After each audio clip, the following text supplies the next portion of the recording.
Nandanpur railway station. সেই সকালটা আগের মতো ছিল না। প্ল্যাটফর্মে দাঁড়ানো ট্রেনে লম্বা শ্বাস, ইঞ্জিনের গরম হাওয়া, চাওয়ালাদের ডাক আর যাত্রীদের তাড়াহুড়োর মাঝে মোহনলাল লাল কুলির জামা পরে প্ল্যাটফর্ম নম্বর 4-এ দাঁড়িয়েছিল। তার কাঁধে লোহার ট্রলি ঠেকানো ছিল আর চোখে ঘুম ছিল না, বরং গত কয়েকদিনের ক্লান্তি জমেছিল। কারণ এই স্টেশন তার কাছে শুধু কাজের জায়গা ছিল না, বরং তার পুরো জীবনের ভার এখান থেকেই উঠত আর এখানেই নামত। মোহন দূর থেকে আসা ট্রেনের সিটি শুনল আর পা দুটো মাটিতে আরও জোরে গেঁথে নিল। কারণ সে জানত ট্রেন যেই থামবে ভিড় ভেঙে পড়বে, আর সেই ভিড়ের মধ্যেই তাকে তার কাজ, তার সম্মান আর তার রোজগার তিনটেই একসঙ্গে সামলাতে হবে। তাই সে গামছা দিয়ে ঘাম মুছে নিল আর ট্রলিটা একটু সামনে ঠেলে দিল। ট্রেন থামল আর সবার আগে এসি কোচের দরজা খুলল। সেখান থেকে নামল কাব্যা চৌধুরী। তার জামা কাপড় পরিষ্কার আর দামি ছিল, হাতে চকচকে ব্যাগ আর মুখে এমন তাড়াহুড়ো যেন স্টেশন তার কাছে শুধু একটা থামার জায়গা, কোনো জায়গা নয়। তার পিছনে নামল অজয় বর্মা, যে মোবাইলে কথা বলতে বলতে চারপাশের সবকিছু এমনভাবে দেখছিল যেন সবকিছু তার হওয়া উচিত। মোহন এক পা এগিয়ে এলো আর কোনো দ্বিধা ছাড়াই শান্ত গলায় জিজ্ঞেস করল সে মালটা তুলে দেবে কিনা। কিন্তু কাব্যা তার দিকে তাকালোও না আর ভিড় চিরে সামনে এগিয়ে গেল। ঠিক সেই মুহূর্তে পিছন থেকে ধাক্কা লাগল আর কাব্যার দামি ব্যাগটা তার হাত থেকে ফসকে প্ল্যাটফর্মের মাটিতে পড়ে গেল, যার ফলে কয়েক সেকেন্ডের জন্য সেখানে উপস্থিত প্রত্যেক মানুষের চলা থেমে গেল। মোহন ভাবনা ছাড়াই ঝুঁকে পড়ল। সে ব্যাগটা তুলে নিল, দুই হাতে ধরে সোজা হয়ে দাঁড়ালো আর পুরো সততার সঙ্গে কাব্যার দিকে এগিয়ে গিয়ে বলল, এটা তার ব্যাগ। তার গলায় না ভয় ছিল না চালাকি, শুধু অভ্যেস ছিল। কিন্তু ঠিক তখনই অজয়ের তীক্ষ্ণ গলা সেই মুহূর্তটাকে কেটে দিল আর সে মোহনকে সেখানেই থামার ইশারা করল। কাব্যা ঘুরে দাঁড়ালো আর প্রথমবার তার চোখ মোহনের মুখের উপর পড়ল, যেখানে ঘাম ছিল, ক্লান্তি ছিল, কিন্তু ঝোঁকা চোখ ছিল না।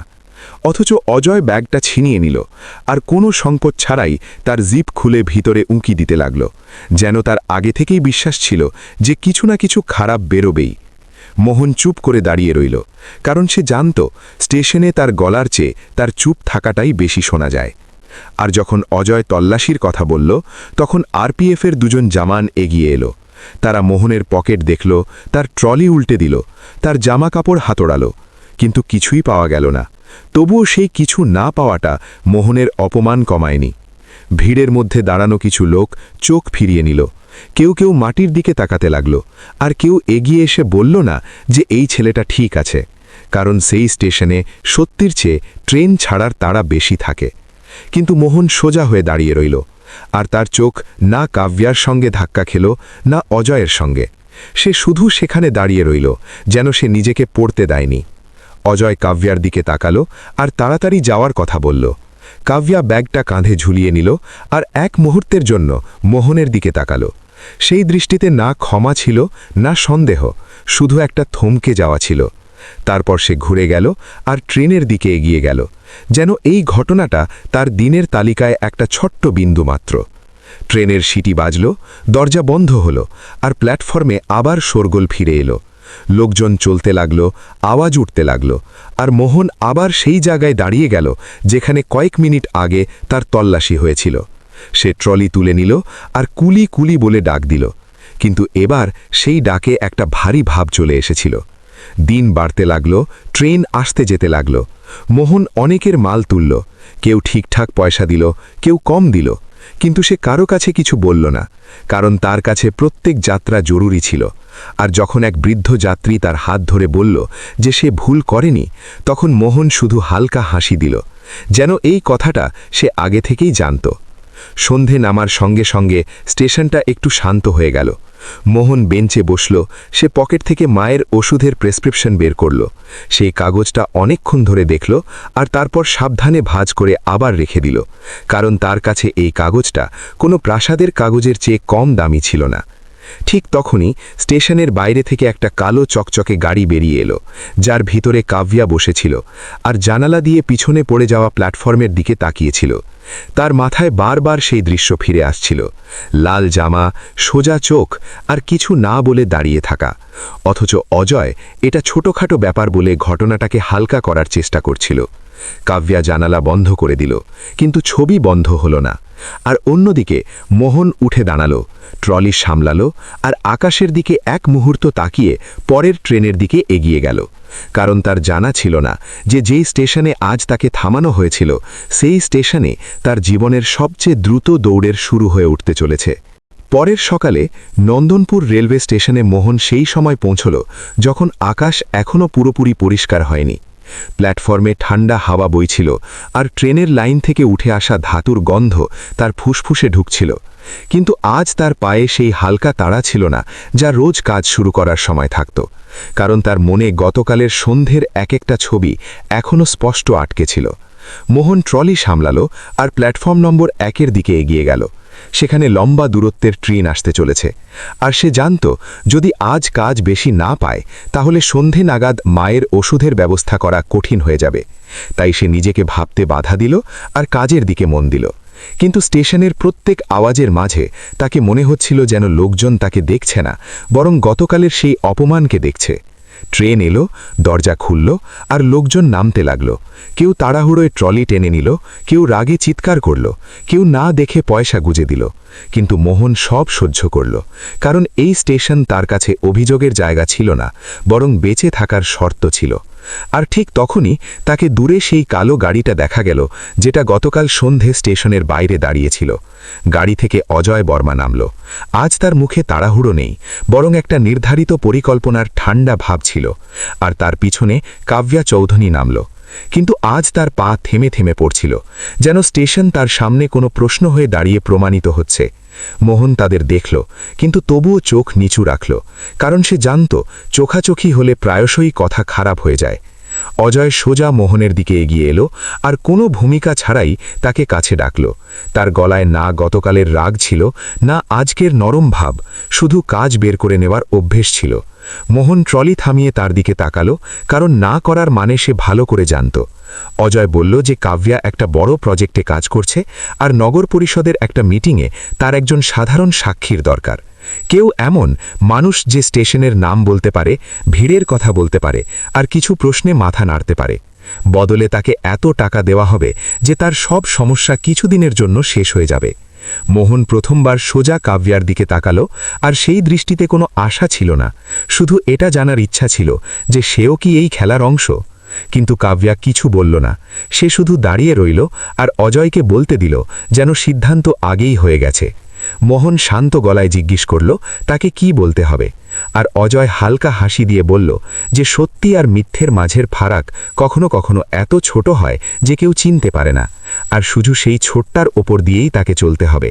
কিন্তু মোহনের কাছে এই ফারাক ছোট ছিল না। মোহন না করে দিল, উঁচু গলায় না করে, কোনো তর্ক না করে, কারণ সে গরিবিতে থাকতে শিখেছে, কিন্তু নিজের জীবকে বন্ধক রাখতে শেখেনি। এটা শুনতেই অজয়ের মুখ শক্ত হয়ে গেল, অথচ কাব্যা প্রথমবার মাথা নিচু করল। অজয় তাকে মনে করিয়ে দিল যে স্টেশনে কাজ কত তাড়াতাড়ি চলে যায়, কত সহজে নাম লিস্ট থেকে কেটে যায়, আর কত তাড়াতাড়ি অন্য কেউ লাল জামা পরে তার জায়গায় দাঁড়িয়ে যায়। মোহনের কাছে এসব নতুন ছিল না, কারণ ভয় তাকে আগে থেকেই চিনত। কথা সেখানেই শেষ হলো না। সেই দুপুরে মোহনের মায়ের শরীর খারাপ হয়ে গেল, আর পাড়ার লোক এসে স্টেশনে খবর দিল, যার ফলে মোহনের পায়ের তলা থেকে মাটি সরে গেল। কারণ সকাল থেকে এখন পর্যন্ত যা সহ্য করেছে সব মায়ের মুখের সামনে ছোট হয়ে গেল। মোহন দৌড়ে হাসপাতালে পৌঁছল। ডাক্তার ওষুধ আর পরীক্ষার কথা বলল, আর টাকার কথা শুনতেই মোহনের শ্বাস আটকে গেল, কারণ তার কাছে অর্ধেকও ছিল না। আর ঠিক সেখানে দাঁড়িয়ে দাঁড়িয়ে তাকে সকালে অজয়ের বলা কথা মনে পড়ে গেল, যেটা এখন সওদা নয় বরং চাপ হয়ে দাঁড়িয়েছে। সন্ধে নাগাদ হাসপাতালের কাউন্টারে হঠাৎ পেমেন্ট হয়ে গেল, কোনো নাম ছাড়া, কোনো প্রশ্ন ছাড়া। আর মোহন বুঝে গেল এটা সাহায্য ছিল না, বরং তাকে নত করে দেওয়ার আরেকটা চেষ্টা ছিল। তাই সে ওষুধ নিল, মাকে দেখল আর মনে মনে এটা ঠিক করে নিল যে দাম যাই হোক সে এই ধার রাখবে না।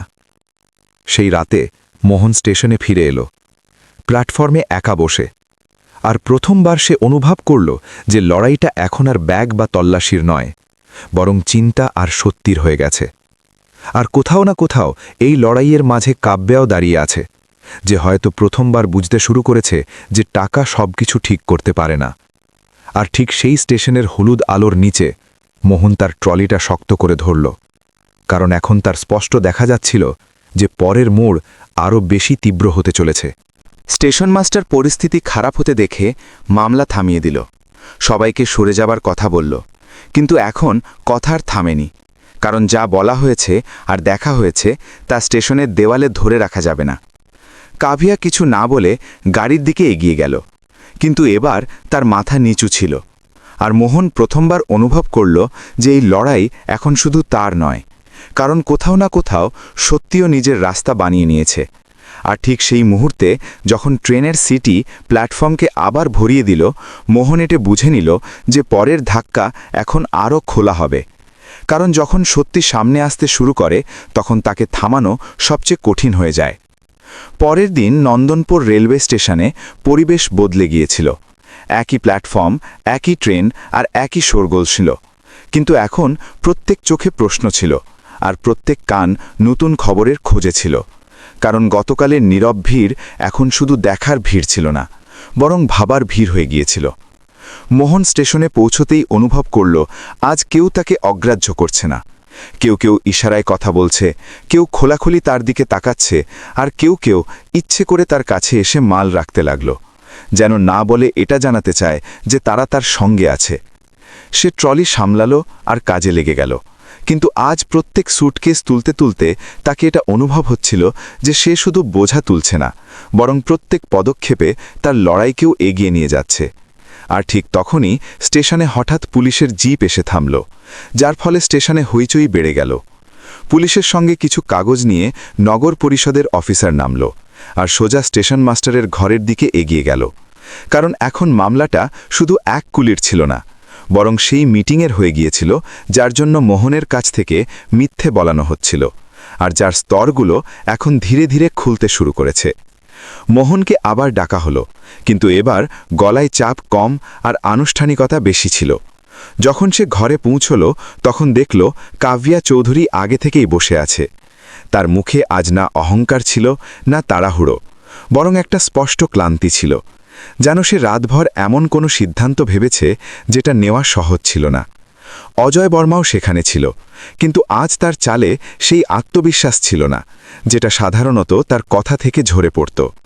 কারণ সামনে রাখা কাগজে এখন প্রশ্ন লেখা ছিল, আর সেই প্রশ্নের উত্তর টাকায় কেনা যায় না। অফিসার সোজা মোহনকে জিজ্ঞেস করল তাকে কোনো ধরনের চাপ দেওয়া হয়েছিল কিনা। এই প্রশ্ন শুনতেই ঘরের হাওয়া ভারী হয়ে গেল, কারণ এখন মিথ্যে বলা শুধু মোহনের নয়, বরং সবার দায়িত্ব হয়ে গিয়েছিল। মোহন এক মুহূর্ত না ভেবে স্পষ্ট বলল, হ্যাঁ, তাকে চাপ দেওয়া হয়েছিল, আর বদলে টাকার লোভও দেওয়া হয়েছিল। অজয় মাঝখানে বলতে গেল, কিন্তু অফিসার তাকে থামিয়ে দিল, আর প্রথমবার অজয়কে চুপ থাকতে হলো, কারণ এখন মামলা তার নিয়ন্ত্রণের বাইরে চলে গিয়েছিল।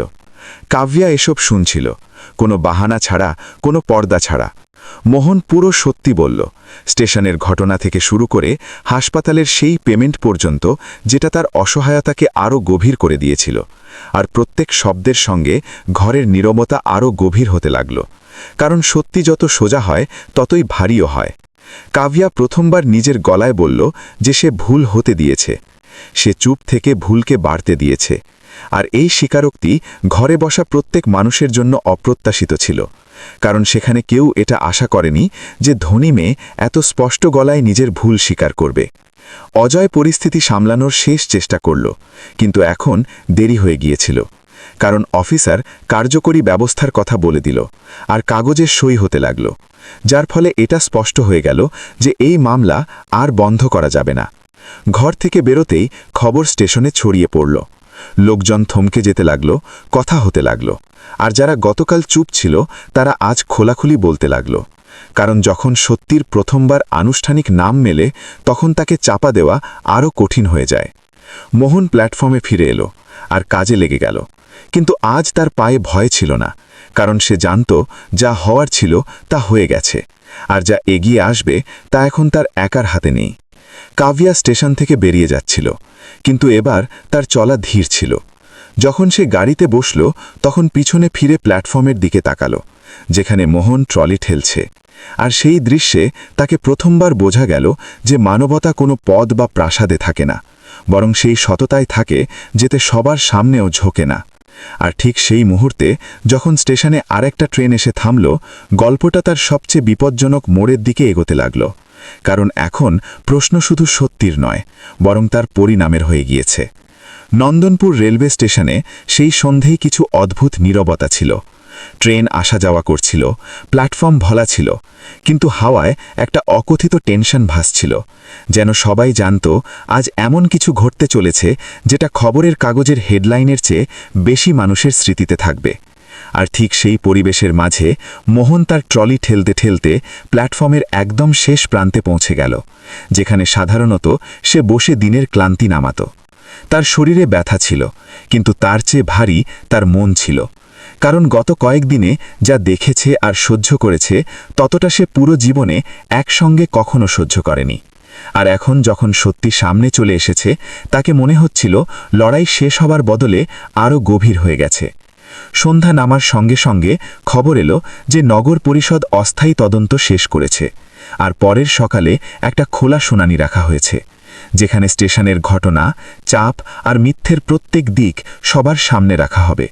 এটা শুনতেই স্টেশনে কাজ করা লোকদের মধ্যে ফিসফিস শুরু হয়ে গেল, কারণ প্রথমবার কোনো গরিব মানুষের কথাকে মঞ্চ দেওয়া হতে চলেছে। মোহন সেই রাতে বাড়ি গেল না।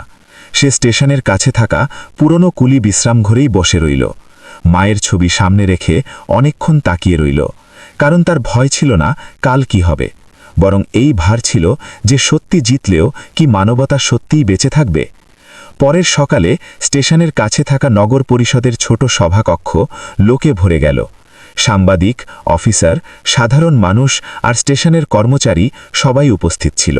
আর যেই মোহন ভিতরে ঢুকল, তার লাল কুলির জামা সেই ভিড়ে সবচেয়ে আলাদা দেখা যাচ্ছিল, কারণ সেখানে দাঁড়ানো বেশিরভাগ লোক চেয়ার আর পদের রঙে রাঙা ছিল।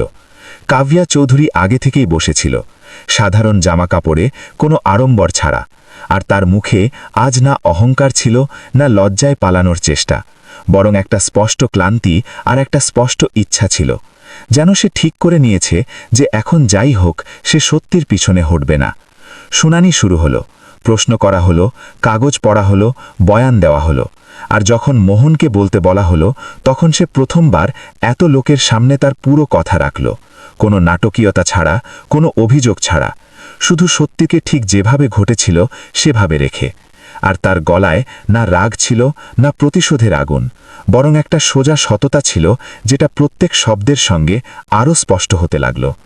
অজয় বর্মা নিজেকে বাঁচানোর চেষ্টা করল, যুক্তি দিল, কথা ঘোরালো, কিন্তু এখন তার কথায় সেই ধার ছিল না, কারণ সত্যি আগেই নিজের জায়গা বানিয়ে নিয়েছে। আর প্রত্যেক প্রশ্নের সঙ্গে তার নকাব আরও খসে পড়তে লাগল।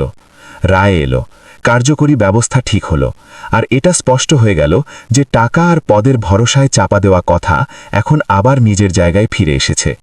কিন্তু সেই রায়ের সঙ্গে সভাকক্ষে বসা ভিড় যা অনুভব করল, সেটা কোনো জয়ের মতো ছিল না, কারণ সবাইকে এটা অনুভব হচ্ছিল যে এই পুরো গল্পে সবচেয়ে বেশি আঘাত মানবতার উপর লেগেছে।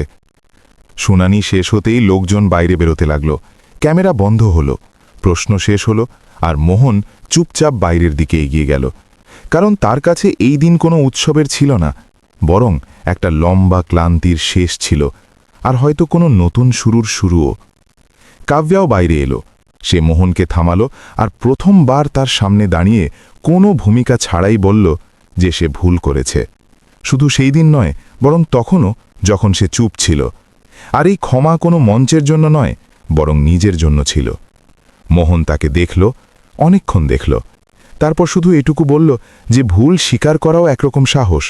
এটা বলতে বলতে সে কোনো শর্ত রাখল না, কোনো আশা দেখাল না, কারণ তার কাছে ক্ষমা নেওয়া বা না নেওয়া এখন মানুষ হওয়ার প্রশ্ন ছিল, হিসাব মেলানোর নয়। সেই দিন মোহন স্টেশন ছাড়ার সিদ্ধান্ত নিল, কোনো রাগে নয়, বরং এই বোঝার সঙ্গে যে কিছু জায়গা জীবনকে পরিচয় দেয়, আর কিছু জায়গা এগিয়ে যাওয়ার কারণ হয়। আর নন্দনপুর স্টেশন এখন তার কাছে দুটোই হয়ে গিয়েছিল। কয়েকদিন পর সেই স্টেশন আবার তার শোরগোলে ডুবে গেল। নতুন ট্রেন, নতুন মুখ, নতুন কুলি, আর প্ল্যাটফর্ম নম্বর 4-এ কারো না কারো কাঁধে লাল জামা ঝুলছিল। কিন্তু যারা সেই গল্পের সাক্ষী ছিল তাদের কাছে মোহনের নাম শুধু এক কুলির নাম হয়ে থাকেনি। কাব্যা তার হাভেলিতে ফিরে গেল। সবকিছু আগের মতোই ছিল, টাকা, নাম, আরাম। কিন্তু এখন সেই দেওয়ালের মাঝে তাকে সেই শান্তি পাচ্ছিল না যেটা আগে কখনো অনুভবই করেনি। কারণ সে বুঝে গিয়েছিল যে মানবতাকে কেনার চেষ্টায় সে নিজেকে কতটা হারিয়েছে। আর কোথাও দূরে একটা নতুন জায়গায়, একটা নতুন স্টেশনে মোহন আবার ট্রলি ঠেলছে, একই সততার সঙ্গে, একই সরলতার সঙ্গে। কারণ তার জয় কোনো রায়ে নয়, বরং এই কথায় যে সে ঝোঁকেনি, ভাঙেনি, আর মানুষ হয়েই রয়েছে। গল্পটা এখানেই শেষ হয় না, কিন্তু এই মোড়ে এটা স্পষ্ট হয়ে যায় যে সেই দিন কোটিপতি মেয়ে কিছু হারিয়েছে, গরিব কুলি ছেলে কিছু পেয়েছে, আর মাঝখানে দাঁড়ানো মানবতা অনেকক্ষণ চুপ হয়ে কেনেছে। টাকা শক্তি দিতে পারে, গলা কিনতে পারে, ভিড় দাঁড় করাতে পারে, কিন্তু মানবতা তৈরি করতে পারে না। কারণ মানবতা সেখানেই জন্মায় যেখানে কেউ অসহায়তার মধ্যেও মিথ্যে বেচতে অস্বীকার করে, আর কেউ ভুল স্বীকার করে ক্ষমা চাওয়ার সাহস করে। এখন প্রশ্ন আপনার কাছে, যদি আপনি মোহনের জায়গায় থাকতেন তাহলে কি সত্যির সঙ্গে দাঁড়াতেন? আর যদি আপনি কাব্যার জায়গায় থাকতেন তাহলে কি সময় থাকতে চুপ ভাঙতেন, নাকি পরিস্থিতির নামে নিজেকে সঠিক প্রমাণ করতে থাকতেন? যদি এই গল্পটা আপনাকে কোথাও ভিতরে বিঁধেছে, যদি আপনি এতে নিজেকে বা আপনার চারপাশের সত্যি দেখতে পেয়েছেন, তাহলে এটাকে এখানে ফেলে রাখবেন না। আপনার মতামত লিখুন, ভিডিওকে লাইক করুন, আর বলুন আপনি কি সিদ্ধান্ত নিতেন। এমন গল্পের জন্য জুড়ে থাকুন, আর চ্যানেল কিশোর ভয়েসকে সাবস্ক্রাইব করতে ভুলবেন না। পরের গল্পে দেখা হবে, ততক্ষণ নিজের খেয়াল রাখুন।